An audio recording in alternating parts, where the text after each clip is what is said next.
Hello, welcome to another Lights Camera conversation. Today I'm here with Byron and we are chatting through upcoming animated films for 2026. Hello. Hello. Ryan. Nice of you to come on the podcast, in that I'm also the guest on the podcast. This is our first podcast together, I believe. Is it? Have we think never it is. done a podcast? I don't think we have. Oh. So it's exciting times. Yes, I thought we did a K-pop Demon Hunters one, did we not? That's me and David, I believe. Oh, right. Maybe I just envisioned myself in that position. Yeah, you were just so involved in it, so Yeah. engrossed in the conversation that you were just part of it. Yeah, fair enough. Well, it's good to be on a podcast with you, Ryan. Absolutely, same back to you. So we're going to talk today a little bit about some upcoming animated films. Nice. 2026. Cool. Okay. So we've got a few. We've got two from big franchises. Which ones are them? Minions Okay. Yes. and Toy Story 5.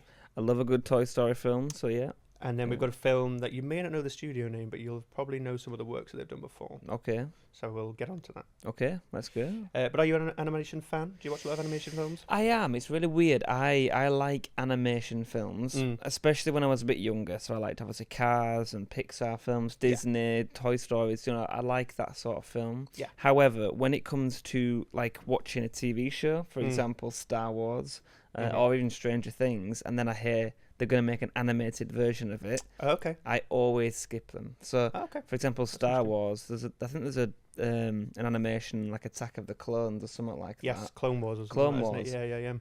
it? Yeah. Haven't watched it. I'm Okay. not interested in it because I like the real life versions. But an animation on its own, I really enjoy. Okay, great. About you?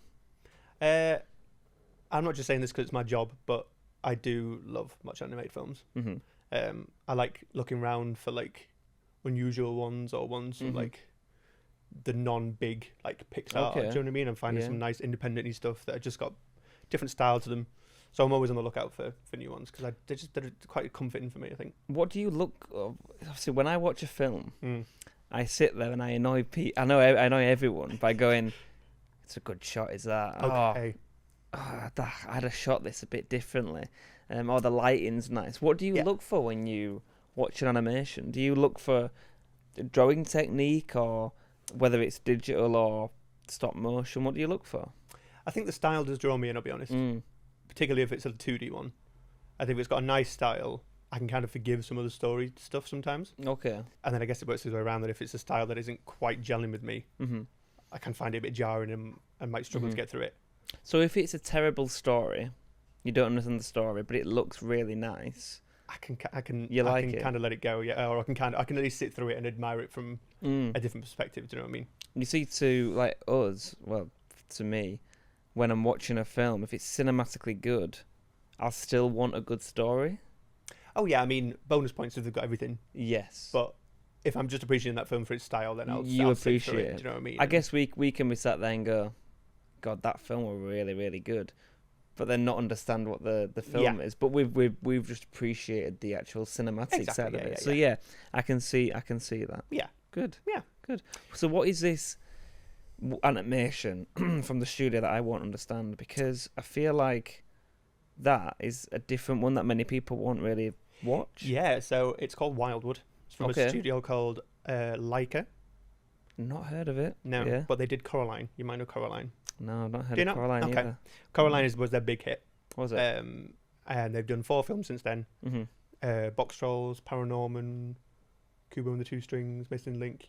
I reckon you'll have seen clips if you see them. Online, yeah. Is it animations where they do animations like Toy Story, or is it more like Wallace and Gromit stop motion? They are stop motion. Right. Oh, okay. So that's why I thought it was a bit of a different one. Yeah. to have a look at. See, stop motion is quite interesting in this love day stop and motion. age, because I think a lot of people go digital because it's not easy at all. No. But I feel like the software that they can access, instead of building models and stuff, they class as easier. Yeah. So stop motion is like, you're not only crafting it and doing all of that, but you're also doing the digital side of it. Literally so, handcrafted. Yeah. Which is very interesting, especially in the world of AI. Yeah. Well, So I watched we'll get that. to I briefly watched the trailer that you were talking about, and it's interesting because the trailer isn't the film. No. The trailer is kind of half behind the scenes and then a few shots from the film. I think that's a brilliant way to market it, yeah. Yeah, I've not seen anything like that No. ever. No. Ever. Well, let's leave that for a bit. Let's get on to Is that not the first Yes. one? Oh, right. Okay, what's the first We're one? going to start with Minions and Monsters. Okay. Okay. Minions, yeah. So this is coming out on the 1st of July this year Okay. from Illumination and Yeah. Universal. This takes place 40 years before the original Minions. Okay. So the Minions films are prequels to Despicable Me. Oh. This seems like it's going to be a prequel to the prequels. So is Gru in it? No.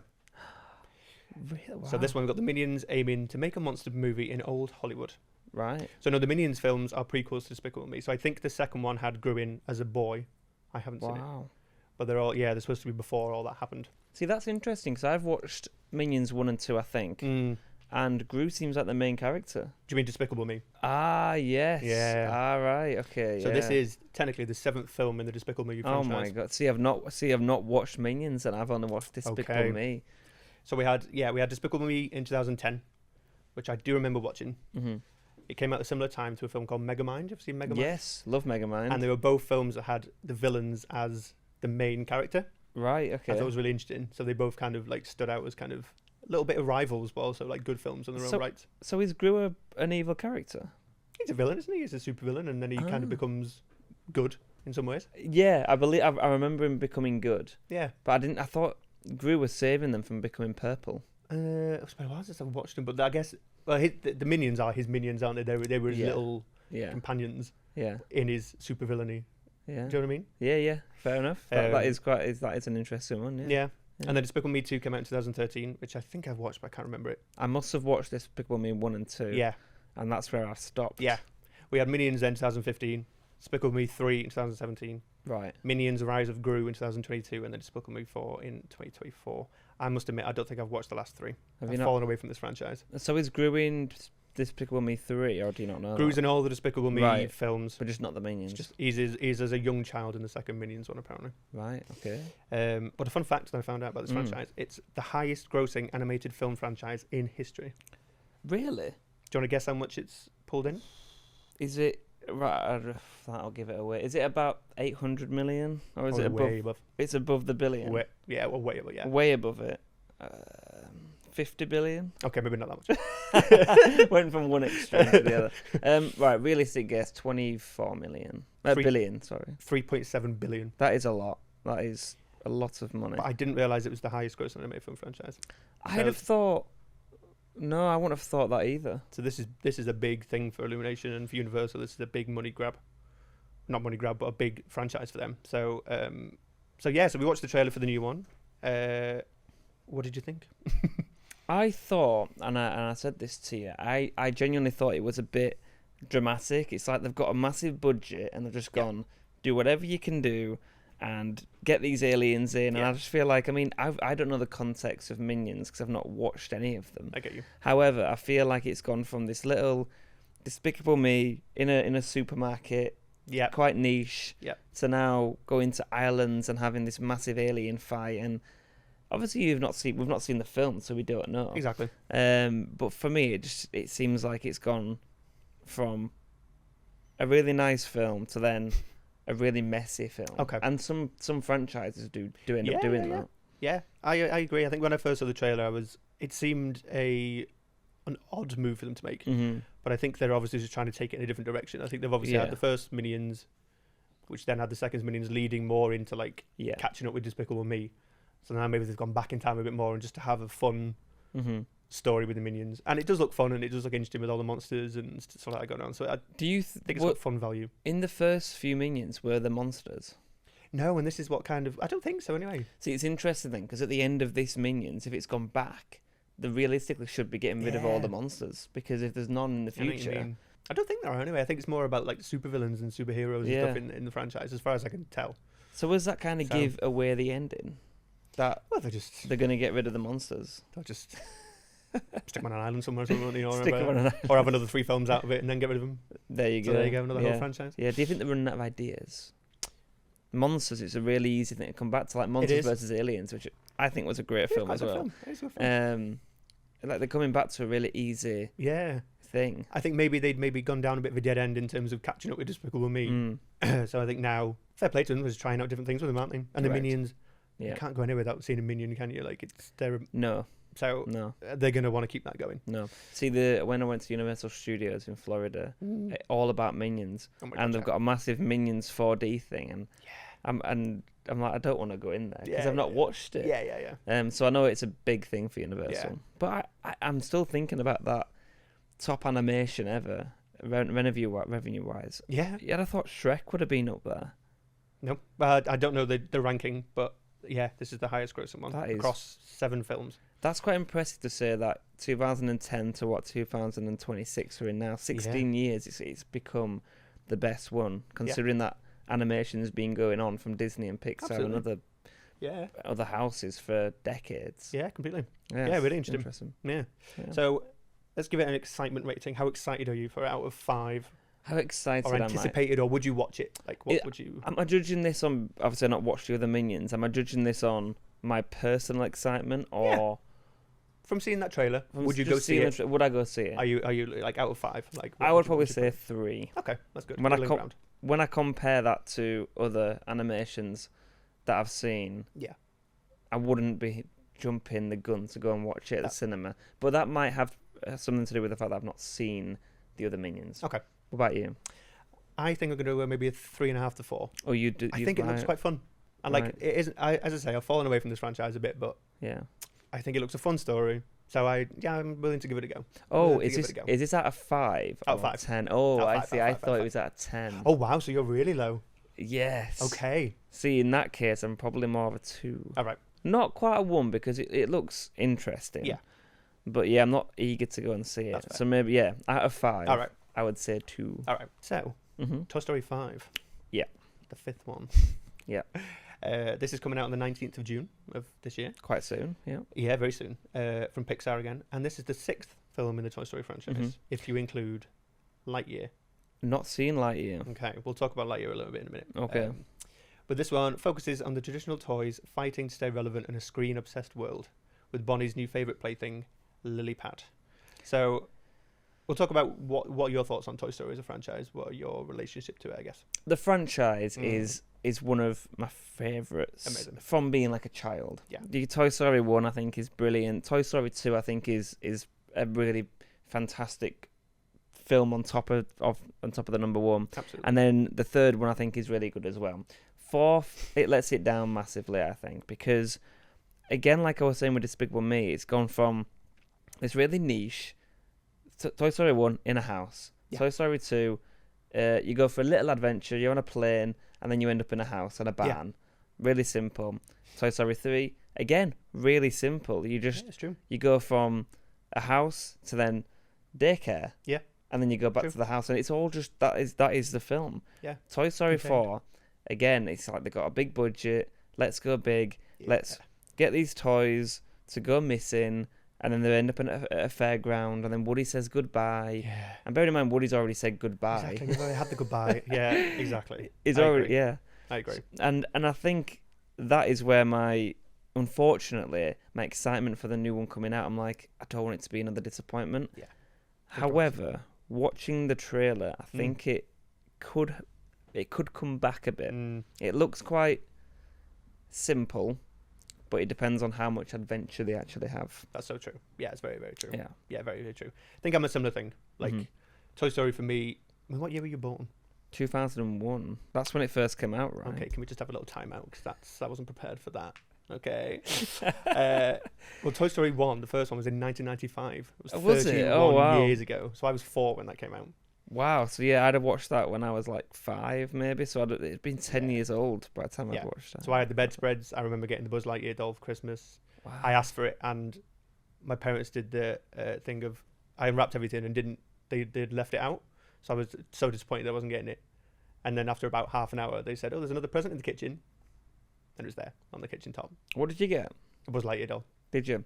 Which I still have. I was so obsessed with Toy Story. I think it must have been when I was about 5. Yeah. That I kept going to, the Disney shop. Yeah, I love the Disney shop. So in Disney shop in White Rose, I used to always go there, and I used to see all the characters, and I used to go, I just want to be like Andy. Yeah. And I wanted all the toys, and I even were gonna buy a Woody and write Byron on the bottom of it. Well, I only got Woody when I was like 21. Did you? Yeah, it's great. Before they all changed the design, because now they look a bit awful, the designs of them. So I got one that looks nice like Woody. Oh yeah. See but God, I'm going to mention this now. I don't know if it's on your questions, but the most memorable scene of the whole of Toy Story, which you might agree with this being an artist. Toy Story 1.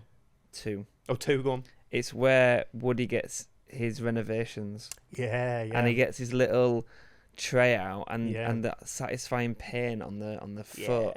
That scene I could watch over and over again. I love that scene. But what was yours?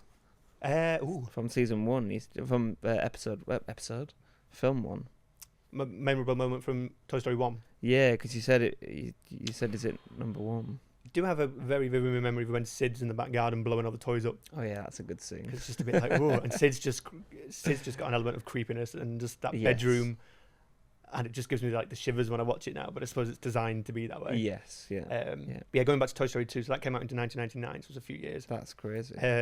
So the old guy character that you in the scene that you were saying then, he was a character that was used in a Pixar short film a few years ago. At the time when Toy Story 1 was made, it was a massive success. It was the first completely CGI film, like CG animated film. Yeah. So Disney, of course, were like, we need to get on this, and Disney had the rights to all the characters of Pixar stuff at that point. It was under their contract. So Disney could do what they wanted with it. So they were developing a direct-to-video sequel, not made by Pixar. They started making it and were looking over it and thought, well, this is quite good. We'll set up like a theatre release for it. Pixar looked at it and were like, oh, we're just not happy with this. We can do better. So they redeveloped the script over like a weekend. Disney said, yeah, okay, go make it. But because the theatrical release couldn't be moved, they had 9 months to make Toy Story 2 compared to like years that they normally would have. So everybody was working like inhumane hours to get this thing done. One guy, he was doing the nursery run.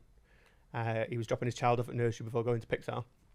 And he got in and was working and then spoke to his wife at dinner time. And she was like, oh, how did the nursery drop off go? And it suddenly dawned on him that he'd not dropped the child off. The child was in the car park at Pixar. He just autopiloted because he was so exhausted. Just drove to work. Got to work and the child, she was fine, but the child was in the back of the car, just chilling because he forgot to drop her off. But yeah, that's always a fun little story. But yeah, so it was done so they reused that character from the short film. Yeah. Because it was just a model they had. We just thought we'll just get him in and we need to save time. That is, did they get told off for that, or did they? What, for reusing the characters and stuff? No, just for the inhumane hours. I think at that point it was like, this is what has to be done, and it's kind of crazy. Yeah. Wow. But hey, it's a great film. It is. But it's bonkers. It's one of the best. Yeah. Out of the whole trilogy. Yeah. So. But yeah, Toy Story 3 was then 2010, and Toy Story 4 was 2019. But then Lightyear in 2022. So Lightyear was a kind of a spin-off. I've not seen it. It was marketed as the film that Andy would have seen when he was a child, that the Buzz Lightyear doll was merchandise from. Does that make sense? Oh, right. So it's like an advert. It's like a film for the characters. It was supposed to be the in-universe film that Andy would have seen. Do you know what I mean? Yeah. But it just didn't. It didn't work. They didn't kind of follow on that enough, and I think it just didn't quite work. I think if they'd made it a separate like space film, not attached to Toy Story, not attached to Buzz Lightyear, I think there maybe wouldn't have been as many expectations around it. Yeah. So it didn't do as well, unfortunately. See, I am not a big fan of Zurg. Okay. I don't think he's the right evil character. Okay. Oh, I like and then he turns up. Yeah. As well, and I'm like, that bit of the second film, I was just like, this is a bit strange. Okay. And then he turns out nice in the end. Yeah. In the credits. I think that's so funny. Yeah. I was like, it's fine, but it didn't make a very good evil character. I don't think. All right. I get that. I guess the villain, I suppose, was supposed to be the guy, the collector guy, wasn't he, in some respects? But yeah, I get that. The thing is, I don't know about this, but I find it weird with animations that they use the same, like, they use real looks from people and put it in, like Sid. I think that character looked exactly the same as the actor voiceover in real life. It happens a lot, yeah. Yeah, it does happen a lot, because even if you look at Princess Fiona in Shrek, when she's in her human form, she's got a look of Cameron Diaz, which I think is the voiceover artist. I thought you were going to say Princess and the Frog then. I'm like, yeah, the frog looks exactly it does exactly like him. Yeah. So yeah, I think they do that a lot. They do it, doesn't it? Yeah, I don't know why. Unless it's just easier to pair the voice and the character. Yeah, I guess it helps in some respects, yeah. And I guess, I don't know if it's just sort of an ego thing for the actors as well, isn't it? Yeah. Don't know. Could be a bit of both. However, Tom Hanks doesn't look anything like Woody. True. True. Do you also know for the merchandise of Woody, it's not Tom Hanks' voice? So why have they done that then? I guess, cheaper? Cheaper maybe, and it's so that like if Tom Hanks gets busy, whatever. Yeah, it's his brother that does all the merchandise and all the games and stuff. He just does the films. Wow, that's pretty. Yeah, it's pretty interesting. And he sounds very similar. Yeah, he does all the merchandise. You wouldn't tell the difference. Yeah, he got lucky, didn't he? Then I know. Yeah, the brother, the Hanks family, doing well out of Toy Story, aren't they? But yeah, I agree with you in terms of like Toy Story 1, 2, 3, great films. Tells that story of Andy, doesn't it, and Woody, and like they continued it then with the shorts, like the Toy Story tunes. I think there's some great ones there. I think that went on with like showing little moments with Bonnie, and I think that was great. Yeah. And then Toy Story 4 came along, and they focused too much on Woody. All the other characters were just sidelined way too much. And again, it was another emotional ending when we've just had one. And they got rid of a lot of characters as well. And they didn't say it like they got rid of the 3 sheep, didn't they? They were with Bo Peep in the fourth one, to be fair. They came back with Bo Peep. Oh, so they got rid of these in the third one because they got rid of that Wheezy as well. Oh, Wheezy, yeah, what a tragic. It's like he was one of the main characters in the second one. So they got rid of a bunch of characters. So it's swapping them out, don't they? Yeah. But yeah, it's why I'm a bit skeptical about the fifth one. What do you think it's going to be about? If you could summarise the story, how you'd want it to be, watching the trailer.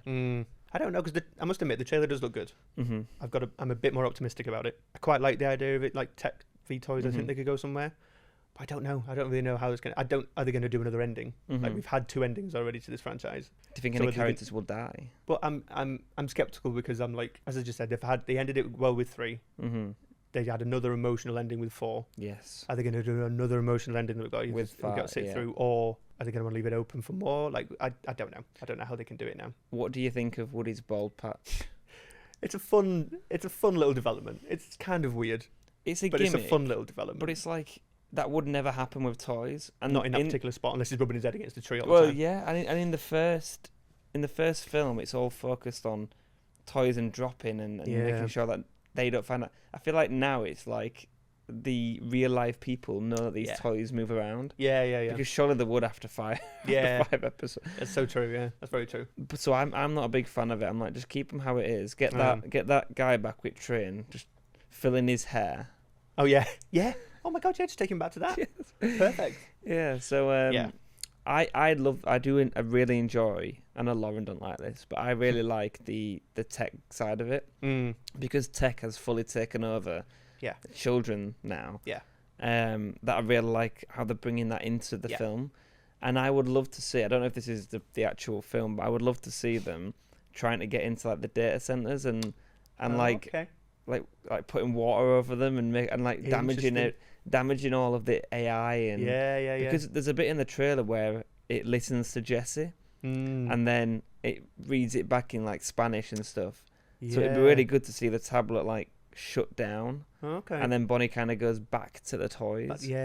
But I don't think they'll ever get rid of a character that way because that tablet seems friendly and nice now. So I think they'll keep it. Yeah, it's interesting, isn't it? Yeah, what angle they could take with it, really. Yeah, I think it's a bit ridiculous. Woody just coming back through the window to save the day. Yeah. Again, like what you said, it's now all about Woody again. Yeah, and it's unwriting the endings that they've already put in place. Correct. Yeah.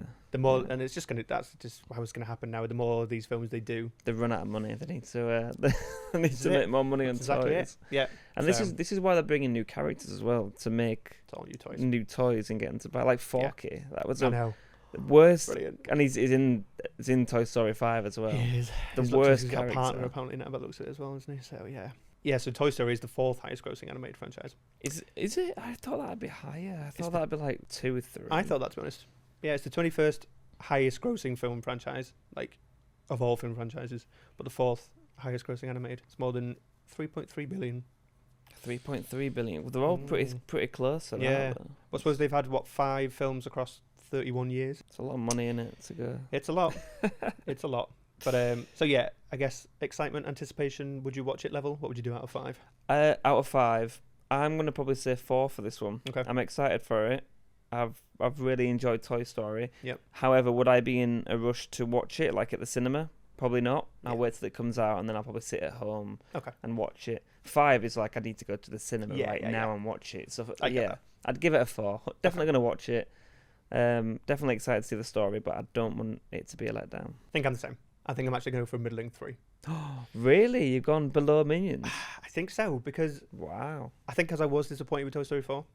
Yeah. I will go and see it in the cinema. Like I will go and see it in the cinema, but I'm not getting my hopes too much about it, just because I just don't know what the angle is going to be in terms of it all. So I'm not going to get my hopes up like I did with Toy Story 4. I think let's rate it after we've watched it. Yeah. And it'll either go up to maybe 4.5 or it'll go down to like a 1. It'll be sat here in tears, or it'll be like sat here in like woody tops and like, yeah, it's going to be great. What would you rate 4 then? Really? I'd probably say 1.5. It's like one of those that's just, it's pointless it being there. It's not one I go back to. No. I didn't like it when I watched it at the cinema, and then I watched somebody talk about it for 6 hours on YouTube and like go through all breaking it down and how bad it was, and that just made me hate it even more. That was a bad idea. So we're now going to talk about a film called Wildwood. Yes, so this is the one that I've not actually heard of until you told me about it. Yeah. So it doesn't have a UK release date yet, but apparently it's coming out in the US on the 23rd of October this year. So we've got a little bit more time for this one. Yeah. This is from LAIKA. I think that's how you pronounce it. It's their 5th stop motion animated film. So they have done Coraline was their big hit, and then they did Paranorman in 2012, The Box Trolls in 2014, Kubo and the Two Strings in 2016, and The Missing Link in 2019. They're all beautiful stop motion films. I think they're on ITVX. And they're all stop motion? They're all stop motion. Yeah. Right. They started to implement a bit more like digital stuff for like crowds and stuff like that. But they're based in stop motion. Cool. I think they're on ITVX. If you get a chance to watch them, they're definitely worth it. Yeah. Yeah. But this one is based on a novel from 2011. When her infant brother is stolen by a flock of crows, Prue sets out to rescue him, navigating a dangerous, magical, and secret world known as Wildwood. That's kind of all we got so far. So we watched the teaser before, and as you said, it's a very different teaser. It's a very different kind of trailer, and I like it for it. I liked it. I think it's different. It's not... How many people watch trailers these days? Because for me, trailers give too much information away. Yes. I feel like I watch a trailer and I'm like, what's the point watching the film now? I already kind of know the ending. Yeah. And I feel like this one, I even said to you straight away, I said, well, what's the story about? Exactly. However, it's made you hook into it because you've seen all the set and how much effort they've put into it. Yeah. These days, you watch a film and you're like, fair to a film, it's like cooking a dinner. You cook a dinner for 6 hours sometimes and you eat it in 10 minutes and then it's gone. Yeah. And I feel like with this one, you're actually watching the process of them making the film, and I think it's a really good trailer. I think it is. I think it's really good marketing. Like you say, there's shots in there from the film, definitely, but it's very much based on kind of their personal... there was some live action stuff, wasn't there? Like their personal bits about making it, but also, just how they're making it, all the sets, like you say, all the design.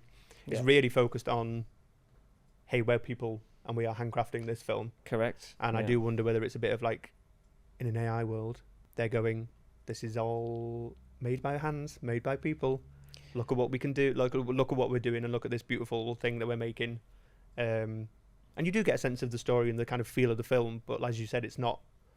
You don't come away going, well, I've watched that all now. No. I don't need to go and see it. You're intrigued enough to wait and want to see more. Yeah. Yeah. But you're also looking at just the beauty of the detail and the handcraftiness of what these artists have done. And that's it. And I don't think I might have done, but you don't know. You are watching it. I've not watched a stop motion animation since Wallace and Gromit days. There you go, yeah. And I feel like it is different. You're going back in time and you're actually watching them how they did it. I think behind the scenes trailers or behind the scenes videos are actually really important now because of the AI world. Yeah.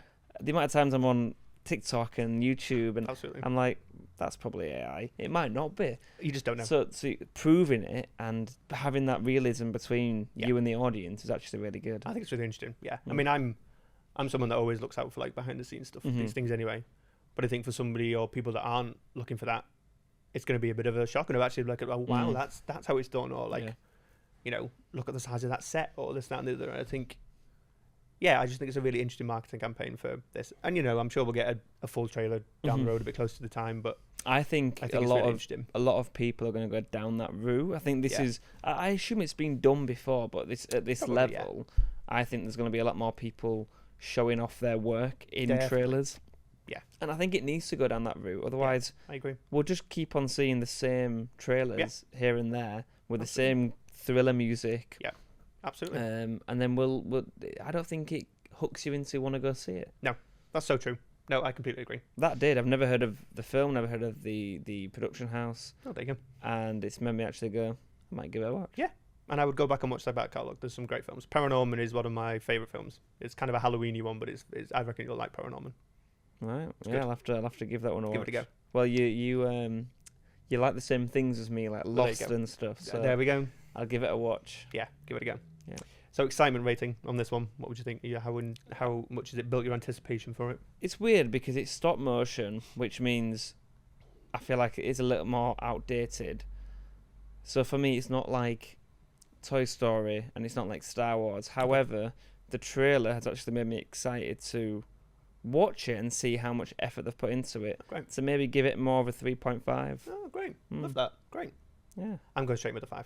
You are? I'm very excited. I love all their films, and I love stop motion, so I'm very excited about going to, like, this one coming out. What is it that makes you so excited about these films? I think each of the films is very different story-wise. Mm-hmm. And I think even though some of them don't hit as much for me as others, there's not one bad film in my eyes. Like, they're all really good films.